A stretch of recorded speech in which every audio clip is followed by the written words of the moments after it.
Korean movies అనగానే మనకు first గుర్తుకు వచ్చేవి క్రైమ్ థ్రిల్లర్స్. సౌత్ కొరియన్స్ తీసినంత బాగా మరెవరూ తీయలేరు అనేంత గొప్పగా తీసి చూపించారు. ఇంకా చెప్పాలంటే చాలా మందికి కొరియన్ క్రైమ్ థ్రిల్లర్స్తో కొరియన్ సినిమా అంటే ఏంటో పరిచయం అవుతుంది. అలా ఫస్ట్ టైం క్రైమ్ థ్రిల్లర్స్తో పరిచయమై ఆ తర్వాత రొమాంటిక్ కామెడీస్, హార్ట్ టచింగ్ డ్రామాస్తో సాగుతూ ట్రూలీ బ్రిలియంట్ ఆర్టిస్టిక్ ఫిల్మ్స్ వరకు కొనసాగుతూనే ఉంటుంది. అలా ప్రపంచ సినిమా లవర్స్కి కొరియన్ సినిమాతో విడదీయని అనుబంధం ఏర్పడిపోతుంది. ఇంతకీ మీలో ఎంతమందికి కొరియన్ సినిమాతో పరిచయం ఉంది? ఒకవేళ ఇంకా మీరు కొరియన్ ఫిల్మ్స్ చూడడం స్టార్ట్ చేయకపోతే ఏం పర్లేదు, ఇప్పుడు నేను చెప్పబోయే ఈ లిస్ట్తో స్టార్ట్ చేయండి. I wish you a great cinema viewing experience. ఇక 10 best south Korean crime thrillers గురించి తెలుసుకునే ముందు మీరు ఈ ఛానల్కి ఫస్ట్ టైం వచ్చినట్లయితే ఛానల్ వెంటనే సబ్స్క్రైబ్ చేసుకోండి. I saw the devil 2010. Kim Jee Woon డైరెక్షన్లో వచ్చిన ఈ చిత్రం ప్రేక్షకుల్ని ఒక విధమైన షాక్కి గురి చేసిందని చెప్పొచ్చు. అందుకు ముఖ్య కారణం మూవీలో వచ్చే ఇంటెన్స్ సీన్స్లో వాయిలెన్స్ ఉండడమే. అయినా కొరియన్ క్రైమ్ థ్రిల్లర్స్లో వాయిలెన్స్ లేకుండా ఉండడం అంటే అసాధ్యమే అనుకోండి. ఇక ఈ మూవీ ప్రిమైజ్ ఒకసారి చూద్దాం. అది రాత్రి సమయం. ఒక యువతి రోడ్డు పక్కన తన వెహికల్ బ్రేక్ డౌన్ అవడంతో భయంతో ఉంటుంది. అదే సమయంలో క్యుంగ్ చుల్ అనే టాక్సీ డ్రైవర్ అటువైపు వస్తాడు. కానీ ఆ యువతికి హెల్ప్ చేయడానికి కాదు. ఆ తర్వాత ఆ యువతి తల అక్కడున్న లోకల్ చెరువులో దొరుకుతుంది. ఈ ఇన్సిడెంట్తో బాగా డిస్టర్బ్ అయిన ఆ యువతి హస్బెండ్ తన భార్యను చంపిన వాడిని ఎలాగైనా పట్టుకోవాలనే కసితో ఉంటాడు. అండ్ ఇక్కడ ఇంట్రెస్టింగ్ విషయం ఏంటంటే ఇతను ఒక ట్రైన్డ్ సీక్రెట్ ఏజెంట్. ఇంకేముంది, ఇక్కడ నుంచి ఒక బ్రూటల్ సైకో కిల్లర్కి అంతే బ్రూటల్ సీక్రెట్ ఏజెంట్కి మధ్య జరిగే బ్రూటల్ ఫైటే ఈ చిత్ర కథాంశం అని చెప్పొచ్చు. వాయిలెన్స్, బ్రూటాలిటీ అనే కాకుండా హ్యూమన్ ఎమోషన్స్ని కూడా అంతే పవర్ఫుల్గా చూపిస్తుంది ఈ సినిమా. చిల్డ్రన్ 2011. కొరియాలో జరిగిన ఒక నిజ జీవిత సంఘటనని ఆధారం చేసుకొని తీశారు ఈ సినిమాని. ఒక అన్సాల్వ్డ్ మర్డర్ కేసుని బేస్ చేసుకొని తీసిన ఈ చిత్రం స్టార్టింగ్ నుంచి చివరి వరకు సస్పెక్ట్ ఎవరనేది తెలుసుకోవాలనే కుతూహలం ప్రేక్షకుల్లో మెయింటైన్ చేస్తూ థ్రిల్లింగ్గా సాగుతుంది. చాలా ఇంట్రెస్టింగ్ ప్రిమైస్తో స్టార్ట్ అవుతుంది ఈ చిత్రం. అది 1991 మార్చి 26 లోకల్ ఎలక్షన్స్ జరుగుతుంటాయి. స్కూల్స్కి సెలవు రోజు కావడం వల్ల 5 పిల్లలు దగ్గరలో ఉన్న కొండెక్కడానికి వెళ్తారు. వెళ్ళనైతే వెళ్తారు కానీ తిరిగి రారు.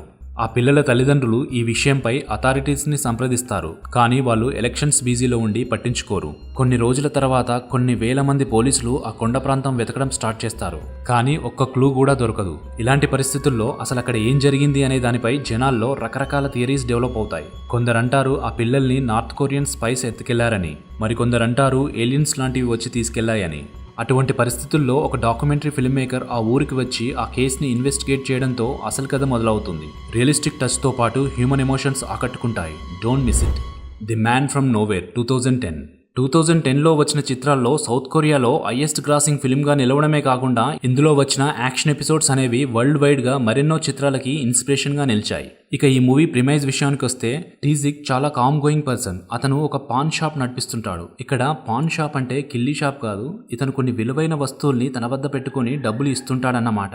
అయితే ఇతని స్వభావానికి అదే నైబర్హుడ్లో ఉన్న సోమి అనే చిన్న పాప తప్పించి మరెవరూ కనెక్ట్ కారు. సోమి అనే పాప వాళ్ళ అమ్మ ఒక డ్రగ్ అడిక్ట్. ఆవిడ ఒక డ్రగ్ ప్యాకెట్ ని దొంగతనం చేయడంతో కథలో అసలు కాన్ఫ్లిక్ట్ స్టార్ట్ అవుతుంది. ఇక్కడ నుంచి కథలో రకరకాల మలుపులతో చాలా వేగంగా ముందుకు సాగుతుంటుంది. మంచి యాక్షన్ క్రైమ్ థ్రిల్లర్ ని చూడాలనుకునే వారికి ఈ సినిమా బాగా నచ్చుతుంది. లేడీ వెంజియన్స్ 2005. పార్క్ చాన్ వుక్ డైరెక్షన్లో వచ్చిన రివెంజ్ ట్రయాలజీ మూవీస్లో భాగంగా వచ్చిన చివరి చిత్రం ఇది. ముందు వచ్చిన ఓల్డ్ బాయ్ మరియు సింపతి ఫర్ మిస్టర్ వెంజియన్స్ చిత్రాల్లానే ఇది కూడా ఒక డార్క్ రివెంజ్ థ్రిల్లర్ అని చెప్పొచ్చు. లీ గుమ్జా అనే ఒక యువతి తను చేయని హత్యానేరంపై జైల్లో శిక్షను అనుభవించి బయటికి వస్తుంది.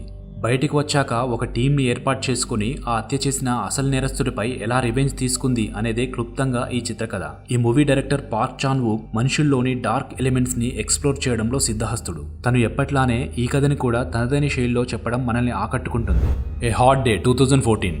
కో అనే ఒక కరప్ట్ డిటెక్టివ్ కథని చెప్తుంది ఈ సినిమా మొదలవడమే ఈ డిటెక్టివ్ లంచం తీసుకున్నాడు అన్న కేసుపై ఇన్వెస్టిగేషన్ మొదలవుతుంది అన్న న్యూస్ ఈ డిటెక్టివ్కి తెలుస్తుంది. ఇతను కొంత షాక్లో కార్ డ్రైవ్ చేస్తూ వెళ్తుంటాడు. ఇది కాకుండా ఆ రోజు తన మదర్ ఫ్యూనరల్ డే.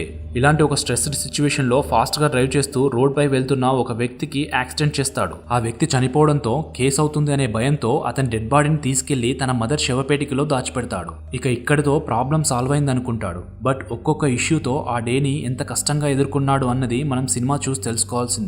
ఒక సూపర్బ్ యాక్షన్ క్రైమ్ థ్రిల్లర్ ని చూడాలనుకునే వారు ఈ సినిమాని అస్సలు మిస్ అవ్వకండి. మదర్ 2009.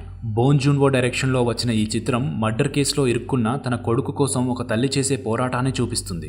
బోంగ్ జూన్వో ఫిల్మ్స్లో ఉండే డార్క్ ఎలిమెంట్స్తో కూడిన కథ, క్యారెక్టరైజేషన్స్ ఈ చిత్రంలో కూడా కనిపిస్తాయి. ఇంటెలెక్చువల్లీ డిజబుల్ పర్సన్ అయిన తన కొడుకు అనుకోకుండా ఒక హై స్కూల్ గర్ల్ మర్డర్ కేసులో అరెస్ట్ అవుతాడు. అప్పుడు ఆ 60 ఏళ్ల వయసున్న ఆ తల్లి అసలైన అంతకుణ్ణి పట్టుకోవడం కోసం చేసే ప్రయత్నం, తపన ఆద్యంతం ఆకట్టుకోవడమే కాకుండా చివర్లో వచ్చే ట్విస్ట్ ఒక విధమైన రివిలేషన్ అనే చెప్పాలి.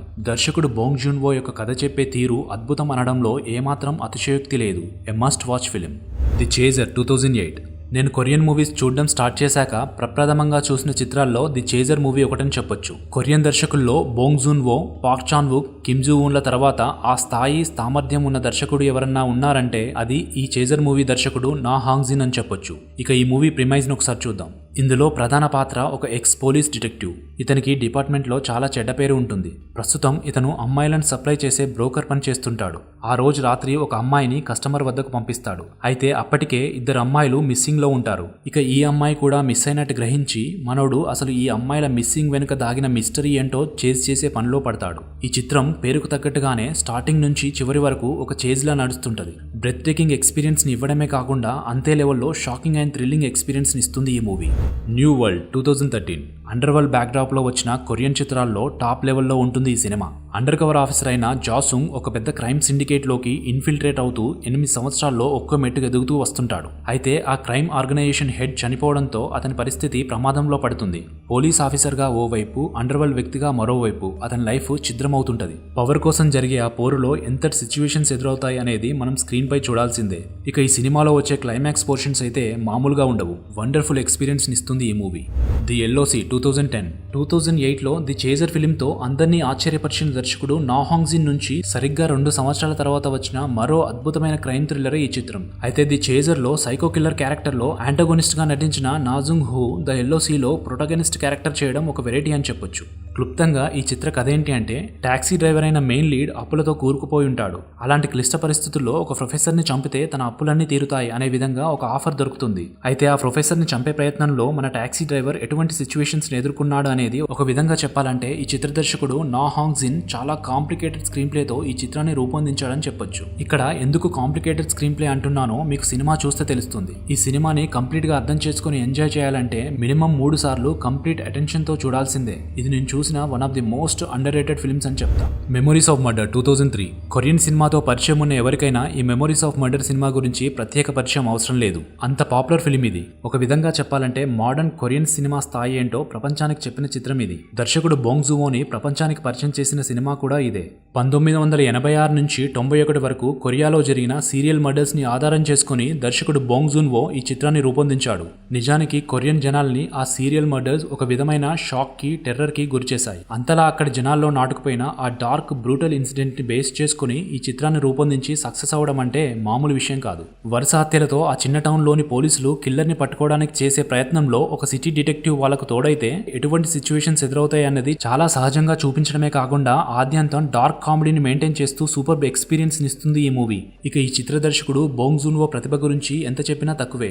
ఈ మధ్య ఈయన తీసిన పారాసైట్ చిత్రానికి గాను ఆస్కార్ అవార్డ్స్ ని కూడా గెలుచుకున్నాడు. అలా ఫస్ట్ టైం ఒక కొరియన్ సినిమాకి ఆస్కార్ అవార్డ్స్ రావడం అనేది బోంగ్ జూన్వో తీసిన పారాసైట్ తోనే జరిగింది. మరి మీకు బాగా నచ్చిన కొరియన్ మూవీస్ ఏంటో కామెంట్స్ ద్వారా షేర్ చేసుకోండి. అలాగే ఈ వీడియో మీకు నచ్చితే లైక్ చేయండి, మళ్ళాంటి ఫిల్మ్ లవర్స్కి షేర్ చేయండి. ఇలాంటి మరిన్ని వీడియోస్ కోసం ఛానల్ని సబ్స్క్రైబ్ చేసుకోండి అండ్ పక్కనే ఉన్న బెల్ ఐకాన్ని క్లిక్ చేయడం మర్చిపోవద్దు. మరో మంచి ఎక్సైటింగ్ వీడియోలో మళ్ళీ కలుద్దాం. Until then this is Prashant Karthik signing off. Make it possible.